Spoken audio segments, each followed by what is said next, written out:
Hello students, आज की इस वीडियो में हम बात करने वाले हैं ऑर्डर ऑफ रिएक्शंस के बारे में। हमारी केमिकल काइनेटिक्स की सीरीज़ चल रही है। This is the second lecture on this series. So order of reaction क्या होता है? किसी भी रिएक्शन का ऑर्डर का मतलब क्या है? किसी भी रिएक्शन के ऑर्डर को आप समझ सकते हैं, ये समझाता है कि आपको किसी भी रिएक्शन का जो रेट है वो उस रिएक्शन में प्रेजेंट रिएक्टेंट के कितने नंबर ऑफ कंसनट्रेशन टर्म्स पर निर्भर करता है। आई रिपीट, किसी भी रिएक्शन का रेट उस रिएक्शन में प्रेजेंट रिएक्टेंट के कितने नंबर ऑफ कंसनट्रेशन के टर्म्स पर डिपेंड करता है। So order of reaction can be defined as the rate of reaction depends upon the number of concentration terms of reactant. चलिए इसको समझते हैं। मान लीजिए अगर आप सपोज करिए कि रिएक्शन का रेट जो है वो रिएक्टेंट ए की कंसनट्रेशन टर्म 0 पर निर्भर करता है, यानी कि रिएक्टेंट की कंसनट्रेशन पर निर्भर ही नहीं करता, तो उस रिएक्शन का काइनेटिक्स हो जाएगा ज़ीरो ऑर्डर काइनेटिक्स, यानी कि वो रिएक्शन ज़ीरो ऑर्डर काइनेटिक्स को फॉलो करेगी। Let's take another example. If the rate of reaction is directly proportional to the concentration of reactant A की पावर 1, यानी कि यहाँ पे एक नंबर ऑफ कंसनट्रेशन टर्म्स पर आपका रिएक्शन का रेट डिपेंड करता है, तो इस रिएक्शन का काइनेटिक्स क्या हो जाएगा? फर्स्ट ऑर्डर, यानी कि ये रिएक्शन फर्स्ट ऑर्डर काइनेटिक्स को फॉलो करेगी। लाइकवाइज अगर आपकी रिएक्टेंट की कंसनट्रेशन नंबर 2, यानी कि आपका 2 रिएक्टेंट की कंसनट्रेशन पर अगर आपका रिएक्टेंट का रिएक्शन का रेट डिपेंड करता है तो उसको आप कहेंगे सेकेंड ऑर्डर काइनेटिक्स। तो इन शॉर्ट हमने क्या समझा? अगर आपका रिएक्शन का रेट कंसनट्रेशन ऑफ रिएक्टेंट पर निर्भर नहीं कर रहा है तो वो ज़ीरो ऑर्डर हो गया।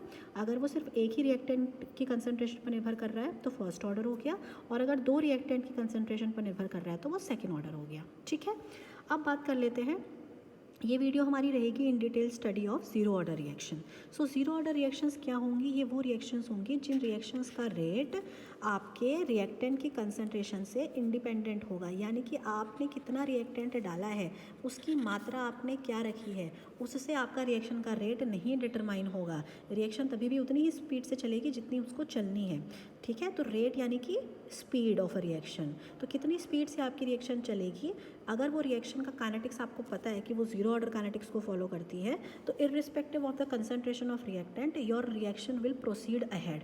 तो लेट अस सपोज कर लीजिए आपकी रिएक्शन का रेट आपने रिप्रेजेंट किया है dc/dt से, यानी कि change in concentration over time t is directly proportional to the concentration of reactant A की पावर 0, यानी कि रिएक्टेंट की कंसनट्रेशन पर निर्भर नहीं करता है। ठीक है, तो आपने इसको यहाँ से क्रॉस मल्टीप्लाई किया। जब आप प्रोपोर्शनलिटी का साइन हटाएंगे, इक्वल्स टू लाएंगे, तो आपका क्या आएगा? एक रेट कांस्टेंट आएगा, जिसको हमने ज़ीरो ऑर्डर के लिए k0 लिख दिया।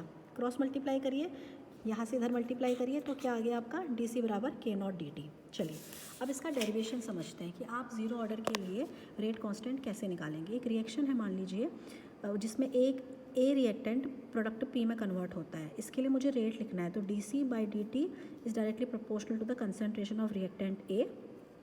dc/dt प्रोपोर्शनलिटी का साइन हटेगा, इक्वल्स टू आएगा, तो एक कांस्टेंट आएगा k0, फिर वही कंसनट्रेशन ऑफ ए dc/dt।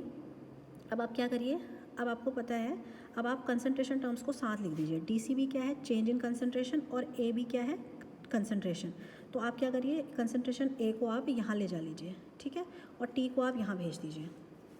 एक सेकेंड, इसको एक काम करिए, आप यहाँ देखिए, ये वाला डायग्राम देखिए।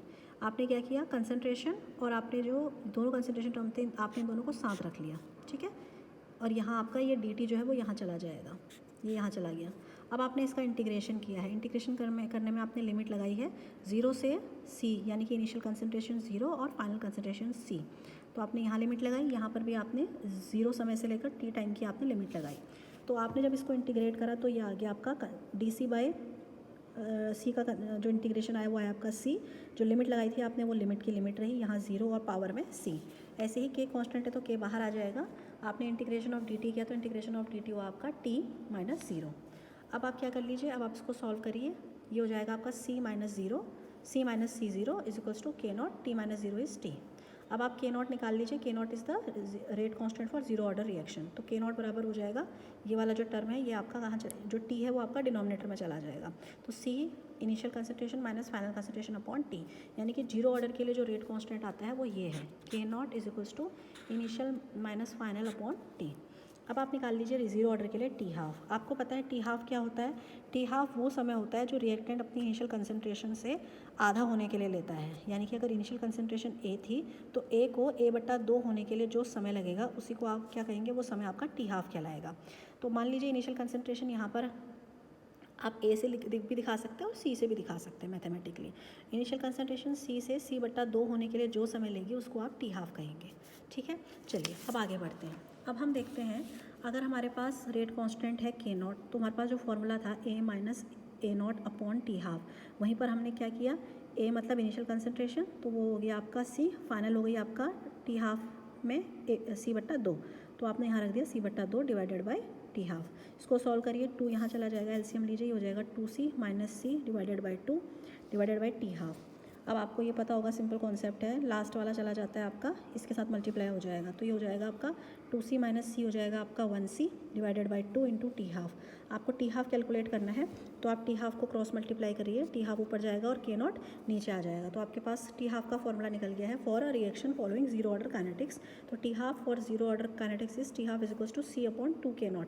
यहाँ से आपको बहुत इंपॉर्टेंट चीज़ पता चल रही है कि जीरो ऑर्डर काइनेटिक्स रिएक्शंस के लिए जो टी हाफ होता है it is directly proportional to the concentration of reactant. यानी कि आपकी कंसंट्रेशन जितनी होगी रिएक्टेंट की, उसका टी हाफ उतना लंबा होगा। ज़्यादा कंसंट्रेशन रिएक्टेंट की तो t half will be longer, come concentration लिए आपने रिएक्टेंट की तो t half will be shorter. ठीक है, अगर अब आप स्लोप देख लीजिए। अब हम क्या करते हैं, हम जीरो ऑर्डर रिएक्शंस के लिए हम टाइम को हम एक्स एक्सिस पे रखते हैं और कंसंट्रेशन को हम वाई एक्सिस पे रखते हैं। टाइम को हम एक्स एक्सिस पे रख रहे हैं क्योंकि हम समय के सापेक्ष चेंज इन कंसंट्रेशन देख रहे हैं। तो जो वेरिएबल क्वांटिटी होगी उसको आप वाई एक्सिस पे रखेंगे, कंसंट्रेशन बदल रही है इसलिए उसको वाई एक्सिस पे रखा। समय के सापेक्ष हम कंसंट्रेशन का चेंज निकाल रहे हैं तो समय को हम एक्स एक्सिस पे रखेंगे। हम जब इसके बीच में स्लोप डालेंगे तो स्लोप जो है आपका वो डाउनवर्ड स्लोप आता है और वो -K के बराबर है। ये हमें हमारी लीनियर इक्वेशन से पता चलता है। माइनस साइन यहाँ पे ये दर्शाता है कि रिएक्शन में आपका जो कंसंट्रेशन है रिएक्टेंट की वो समय के साथ साथ कम हो रही है। ऑब्वियस सी बात है, जैसे जैसे रिएक्शन आगे बढ़ती जाएगी रिएक्टेंट की मात्रा कम होती जाएगी और प्रोडक्ट की मात्रा बढ़ती जाएगी। स्लोप का मतलब होता है बच्चों ढलाव, यानी कि आपका जो ये लाइन है ये आपका यहाँ इसके साथ कितना एंगल बना रही है। ठीक है, तो इसका थीटा क्या है, तो इसका थीटा जो है वो है आपका -K। अच्छा, अब बात कर लेते हैं अगर कोई reaction zero order kinetics follow कर रही है तो उसके क्या एडवांटेज होंगे। इसका जो सबसे बड़ा एडवांटेज है वो आपको इसके टी हाफ के फॉर्मूले से पता चल रहा होगा। टी हाफ बराबर है C/2 K0, यानी कि T half is directly proportional to the concentration of reactant. इसका मतलब कंसंट्रेशन जितनी ज़्यादा होगी आपका जो रिएक्शन है उस रिएक्शन में जो रिएक्टेंट है वो उतना ज़्यादा समय लेगा अपनी इनिशियल कंसंट्रेशन का आधा होने में, है ना। तो यानी कि वो सब्सटेंस उतना ज़्यादा स्टेबल होगा, उसकी स्टेबिलिटी उतनी हाई होगी, तो लॉन्गर हाफ लाइफ रहेगी अगर आपने रिएक्टेंट का कंसंट्रेशन ज़्यादा लिया हुआ है। अब बात कर लेते हैं कुछ एग्जांपल्स की, कौन सी रिएक्शंस आपका जीरो ऑर्डर काइनेटिक्स को फॉलो करती हैं। तो एक एग्जांपल है आपका जो मल्टी सल्फोनामाइड ड्रग्स हैं उनके कलर में समय के साथ साथ जो आता है फेडिंग होती है, वो धीरे धीरे कलर कम होने लगता है। तो ये जो आपका डिग्रेडेशन रिएक्शन है सल्फोनामाइड ड्रग्स की, ये जीरो ऑर्डर काइनेटिक्स को फॉलो करती है। यानी कि इस रिएक्शन में जो ये कलर फेडिंग है it is independent from the concentration of the reactant. आप कम लेंगे रिएक्टेंट तब भी आपका कलर फेड होगा ही होगा और उसी रेट से होगा, उसमें कोई चेंज नहीं आएगा। और नेक्स्ट एग्जांपल है decomposition of radio active elements. Radio active elements का डिकम्पोजिशन होना एक जीरो ऑर्डर काइनेटिक्स को फॉलो करने वाली रिएक्शन का उदाहरण है। रेडियो एक्टिव एलिमेंट्स आप सभी को पता है ये वो होते हैं जो अपने में से रेडियो एक्टिव किरणें फेंकते हैं, अल्फा बीटा गामा, और इनकी टी हाफ बहुत लंबी होती है। ठीक है, इसी वजह से ये प्रकृति में कम मात्रा में होने के बावजूद भी लंबे समय तक प्रकृति में बने रहते हैं। तो आई होप आपको समझ में आया होगा। This is all about zero order kinetics. Next video रहेगी हमारी फर्स्ट ऑर्डर काइनेटिक्स के लिए। Thank you so much for watching this video.